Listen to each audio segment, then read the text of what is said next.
We feel that by implementing higher efficient fertilizer products and products that really fit what the new wave of growers are looking for, we feel adds to the sustainability piece, and in turn take that sustainability through the growing process from start to finish, trying to get those implemented into growers' operations. I would say that me as the founder and leader, I lost my sight towards the future. I think when you reach benchmarks and areas of business that you never thought that you would reach, you kind of get there and think, wow, how did we get here? Now I just need to make sure that we stay here. So when you focus on staying there instead of growth, that's what you do.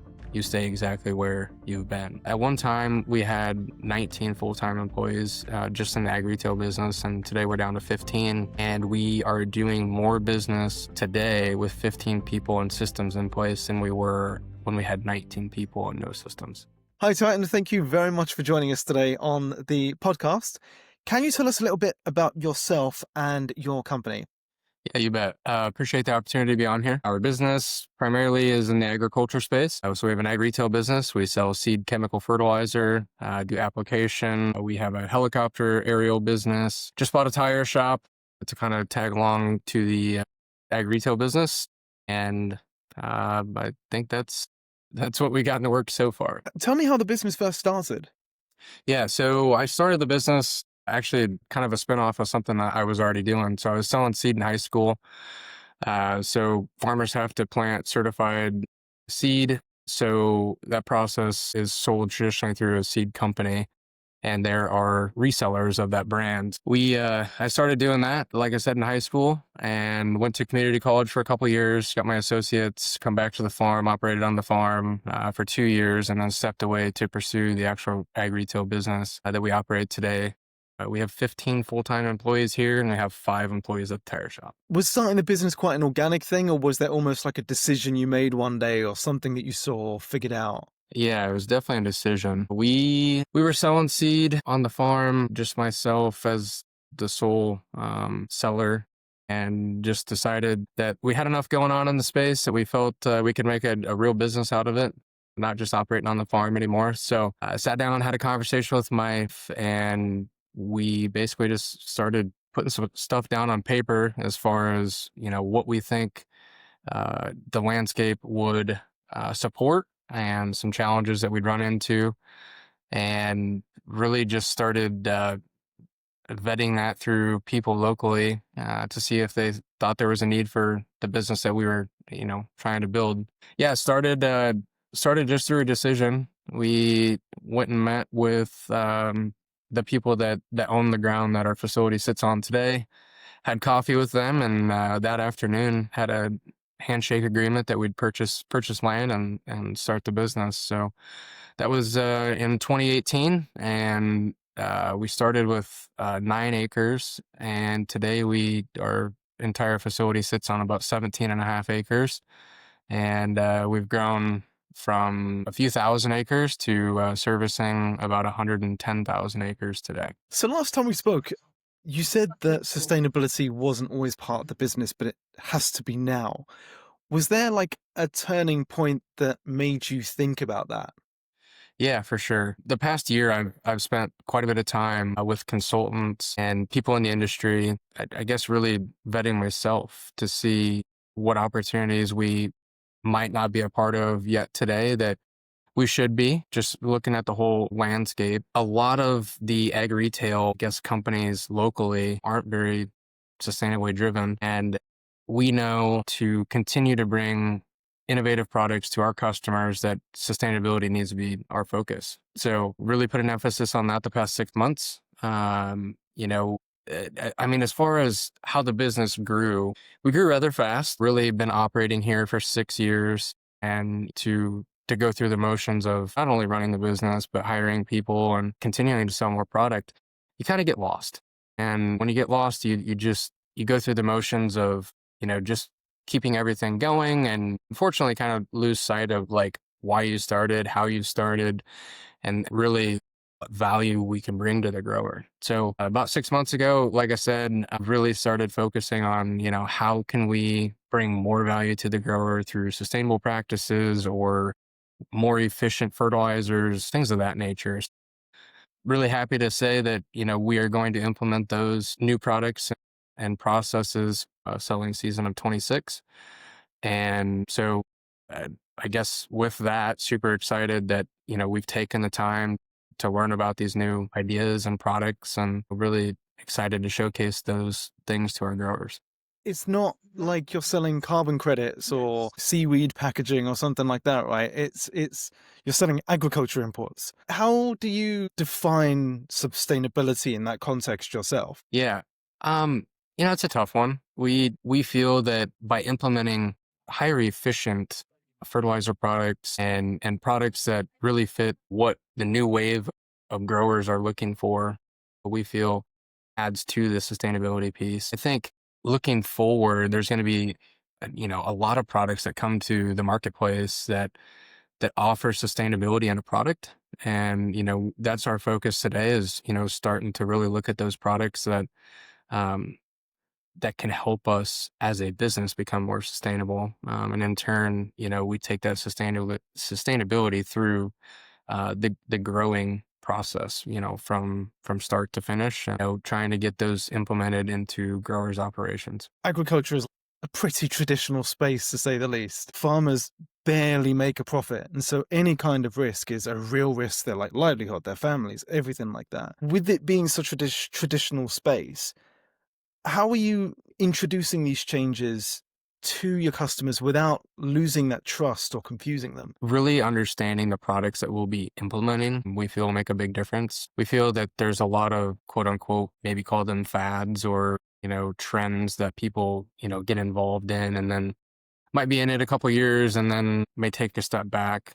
And we're really focusing on implementing physical products to bring that type of value to the grower. So we plan to really show the grower how it'll benefit them in their operation. And, in turn, we feel we'll have hopefully we'll have a good success rate of implementation of these new products and, practices. What's been hard about figuring out how to talk about it? Well, I think the biggest thing you have to provide value every step of the way. I think traditionally farmers are very slow to adopt new technologies. And, in doing so, they want to make sure that it's, kind of tried and true and tested versus, something brand new to the marketplace, doing it on all their acres. Usually it's trial years. It takes time to earn that trust and build that relationship with each grower that we work with. And we put a lot of value on that. We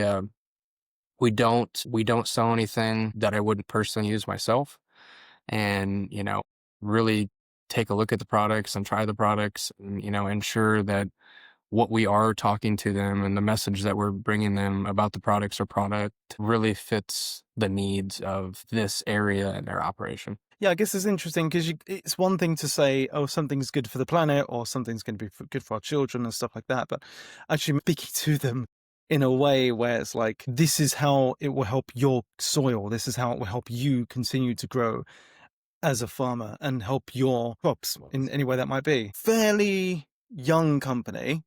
Yeah. You've grown quite quickly. Yeah. What are some of the things that you've learned during that time, growing that quickly in such a short space of time? Yeah. So a lot of things. We've learned a lot of what, to continue to do and what not to do. We, just like any young business, young person, you're going to make mistakes. So I've made my fair share of mistakes. And yeah, there's decisions that I wish I would have taken more time to make the decision, but the opportunity felt right at the time. Turns out that it wasn't what it was cracked up to be. And, you just have to you work through those. You find a way to utilize the space differently or utilize the equipment differently to really turn the corner from an unprofitable venture to break even or profitable. As you grow a business, there's a lot of things that go into those decisions that are made. And I guess my advice to anybody is really take the time, really talk to people in the industry or outside the industry to get their take on, you know, is this something that you see would work well or not work well? We did some of that, but being young and being 100% owners that my wife and we are today. There's not too many people we can go to talk in the space that isn't competition or isn't maybe trying to do the same thing. So it's good to find peers or peer groups and talk with consultants about the opportunities in front of you. Is there anything that broke while you scaled? Like, was it operations or hiring or like the marketing sales side of things? Yeah. Yeah. I mean, there's definitely things that broke along the way. Probably the biggest thing that broke was just implementing systems. So when you grow, and when you grow like we grew, I was a young business owner. I thought hiring people were going to, I guess, alleviate workload and problems and everything like that. And turns out that as you just hire more people, doesn't always necessarily mean that more things are going to get done. So at one time we had 19 full-time employees just in the ag retail business, and today we're down to 15. And we are doing more business today with 15 people and systems in place than we were when we had 19 people and no systems. As you were growing, is there anything that worked surprisingly well? Yeah, a lot of credit due to my wife. We were frustrated with the talent that we were, able to find in the first, year or two. And not necessarily um, talent, just available talent. We were growing. We needed people, and we were kind of looking in the ag sector for new hires. And it wasn't until a conversation with my wife, she's like, you can't teach character and charisma, but you can teach people about agriculture. So a lot of our workforce today actually did not have much of an ag background, and so we've kind of trained them from the ground up what works for our business and what works for our day to day. And that's made a huge difference versus, just focusing, oh, we have to find someone that's, been in agriculture, grew up in agriculture. And, it's just, it's very hard to do, especially in the small communities that we. Yeah, that's the one that's one I see that's quite common with founders is they'll hire based on the experience, and especially in something fairly new like sustainability, it's hard to find people with the experience. Yeah. And so it becomes much more about like that competency. Can they learn about something, and do they have that character, that strength of character or values, whatever it might be? So last time we spoke, you mentioned that growth's become a bit harder over the past few years. Things have plateaued a little bit after that big spike. What's made that growth harder over the last few years? A few things. I would say that me as, the founder and leader, I lost my sight towards the future. I think when you reach benchmarks and areas of business that you never thought that you would reach, you kind of get there and think, wow, how did we get here? Now I just need to make sure that we stay here. So when you focus on staying there instead of growth, that's what you do. You stay exactly where you've been. So it's been very refreshing for me the past 6 months to really start focusing on growth again. Growth in efficiencies, growth in sustainability products that add value to our growers' operations that in the space is focusing on and or bringing to their customers. We kind of just thought about it a few months ago. Like if we want to continue to sell commodities, we'll sell commodities. If we don't want to sell commodities anymore, meaning products that everybody else is selling and it's typically a race to the bottom, then we need to bring value to these growers and products that, they don't have access to through other ag retailers today. So, like I said, that's been our focus. And again, it was just not focusing, putting time and energy where I should as a business owner and leader. It's not saying that I'm not at work doing my job, but sometimes just taking the day-to-day emotions and not turning them into opportunities. So yeah, just really have been focused on that for, myself, my wife, and our employees, so really excited about, what's to come. So like you'll be sitting in growth and you'll be wanting to grow the business. And part of that comes is that things aren't good enough yet. You have to constantly improve. You have to keep going. And what happens is when you, I guess, reach those targets, it can be really easy to sit there in comfort, and not necessarily in a bad way, but like we're here now, we're helping our employees, everything is going well. And you don't want to, I guess, risk that by going back into a growth phase again. Okay. And it can be really easy to sit in there. And I don't think there's anything wrong with that, but it's really like you said, if you're focused on staying where you are, you'll stay where you are. Yeah. No, That's what it comes down to. absolutely. And it wasn't until like sitting down and actually thinking about it, it's like, yeah. And there's no reason to be frustrated. I think there's a lot of people that get super frustrated when they hit a stagnant point. I think every business owner should be happy when they reach that point, because it typically happens when they reach a spot that they never thought they'd be. And you begin to start working backwards as far as, how do we stay here, so on and so forth, like I've already said. So, a lot of it was just I was concerned that we would go backwards because I didn't have the talent from the sales side of the business that I thought we needed to make sure that we at least stayed where we were, let alone grow. So I'm super excited to say today we have those people, and we're ready to grow again and trying to change the look of our business, both to our employees and to growers, where we can go on their farm with confidence and say, yeah, we can provide you this service or that product, and we'll treat it like it's ours. Some of that gets lost in that growth process too, where you grow so fast. I can remember sitting down and writing things I wanted to do when we first started the business, and you want to treat every acre like it's yours, and you want to treat every employee like they're your only employee, and same way with customers. And when you grow and get to those benchmarks or breaking points, or breakout points, and realize, hey, I need to take a step back and really really run this business like we did the first year. It's hard to do until you find those people that you can really instill trust in from a sales perspective, or just back in office staff or whatever that looks like. But, we've done that. And, where we are today is hopefully just infancy of the business we can create with the employees that are here with us today. How is it you get out into the marketplace and speak to farmers? Um, so I'll kind of back up and tell you, originally when we started the business, I didn't have an office. Um,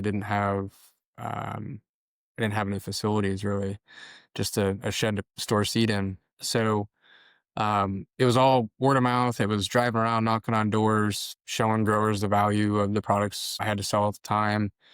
And so it's changed a lot today versus the first years. Having the office area that we do today and the employees that we do, really trying to bring those growers through and offer them a very professional um, sales process versus driving out on the farm and working out of a notebook and just hoping you wrote everything down. So we take a lot of pride in the business that we run. We take a lot of pride in the customers that we serve. So I would say it looks a lot different today versus when we started. And then what what doesn't work in terms of like marketing when it comes to farmers? Are there any channels you've tried that didn't work? Yeah, great question. I would say we're still trying to figure that out. We actually have made a big push just on social media just recently, past couple months. So what we've found is traditional media, and it really goes back to I need to figure out how I would market to myself. Right now, I can tell you, I don't even know the last time I picked up a magazine. I don't know the last time I read a newspaper. I don't know the last time I've really watched too many advertisements on TV. You pay for all those services, so they're ad free, and same way on Pandora, Spotify, whatever the case may be. So really, we feel the next generation of farmers and growers are on social platforms. So if we can update them on things we're doing as a business, or, items or products, that we're introducing, whether that be for sustainability purposes or logistic purposes or whatever that is, we feel we can get in front of our grower in the next age demographic that'll be, running these farms. I think what a lot of people don't understand is two things. We're going to see the largest land transfer and wealth transfer in the next 10 years. So we're really trying to equip ourselves to be in front of the people that are going to start making those decisions for these farms and operations. And that's a younger demographic. But we aren't just focusing on the younger demographic. There's so many people that, are 50, 60 plus, 70 plus, still farming, that are on Facebook or they're on whatever. So we've really started to, try and target meta platforms from an advertising standpoint to make sure what we're doing and the message and the products that we are using get to the people that could or should be using them. Yeah, that makes complete sense. And I've spoken to a few people that try and speak to farmers, growers. They often feel like social media doesn't work because they say farmers don't go on social media because they're not bothered about all that new technology and stuff like that. And it's actually, I think they'll find it's the opposite. If you're not looking at traditional media, and especially if you're a farmer in a rural community, you don't have that many people around you. So you go onto social media for your community. Yeah. I really think it's because the algorithms on social media are built around what you want to see. Where traditional media, whether it's TV, news, whatever, it's what's popular, not popular, agrees with your views, doesn't agree with your views, so on and so forth. And social media is just very tailored to you because of those algorithms. And I often think, are we missing out on any demographic if we just focus on social media? And I don't think so. I mean, my grandpa, who I never thought would have Facebook, has Facebook. So he sees stuff on there and just conversations he'll bring up. Yeah, I saw such and someone's working for you, or when did you get the other helicopter, or whatever the case may be. It's about a starting point. I think you have to figure out how to start a conversation with grower XYZ, and it might be them watching 15 seconds of a emergence corn video that we post, walking them through how to stage a crop. And, they might have a problem in their field and they might want us to come look at it. I think we're just trying to reach, trying to as many people all at once as we can versus hounding them on the phone and, calling them for this or calling them for that and trying to sell them this or trying to sell them that. I think as a farmer, it gets pretty daunting always feeling like you have to be sold something versus hearing about it in a very casual conversation. And it gives them the time to realize and make a decision whether they think it's a fit for them or not. So I would say that's one thing that I hope we do very well for our growers is we're not pushy. We don't set timelines for farmers or growers that if you don't book your fertilizer by this afternoon, then it's going up. Or if you don't buy your chemical this date, it's going up this much. Sure, we have pricing dates and stuff like that, but that is just traditional to the business. But we do not use fear. We really focus on being a very transparent, forward-thinking business.